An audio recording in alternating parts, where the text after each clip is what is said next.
Federal lawmakers are on a time crunch to pass a bill to allow the increase of the national debt limit. Both President Biden and House Speaker Kevin McCarthy are trying to persuade their parties to pass the bill and avoid a default.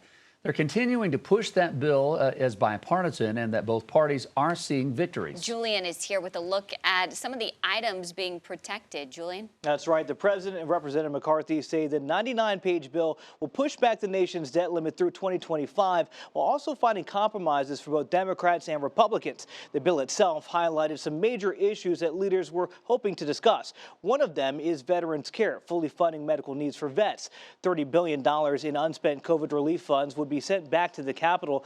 The work requirements for the SNAP or food stamp program would also change, making it harder for states to waive requirements in place. Another major issue, that would be student loans. The president is now promising to end the pause on student loans later this year. Now, those are just a few of the items that would be impacted if the bill passes intact.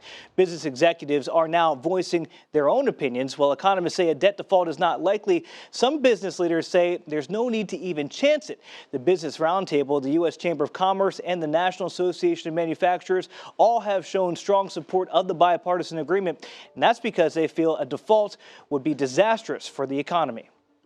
And suddenly the stock market is in a free fall, the bond market goes crazy, capital starts to freeze up. It makes it really hard to continue to do business.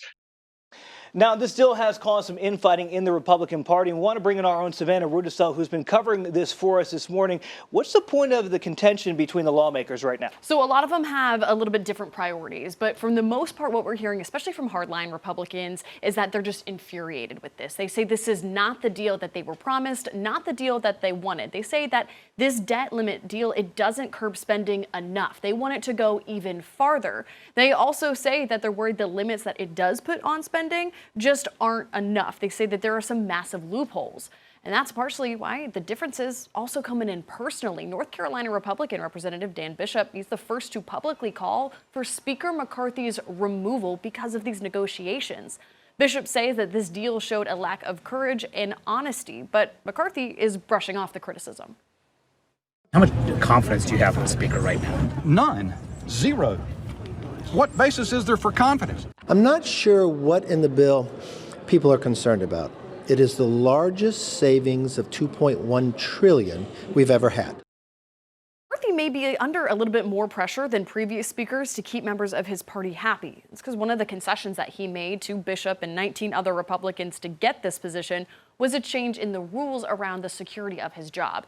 Now, any member of Congress can force a vote to remove McCarthy from his role as Speaker. Now, Bishop says that this could be a career-defining vote for each member, particularly members of the Republican Party. Right, and of course, both Speaker McCarthy and President Biden hoping things can get smoothed out. But Savannah, there's also another North Carolina tie, and this lawmaker has put a lot of work into getting the deal where it is now today. That's right. One of the key negotiators between the White House and the House of Representatives was our very own Representative Patrick McHenry. He was tapped to help with these negotiations.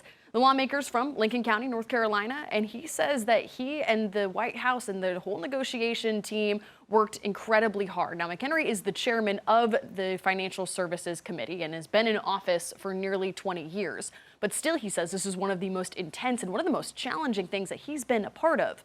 McHenry predicts that the deal that they reached is going to change the way the Biden administration spends for the next 2 years.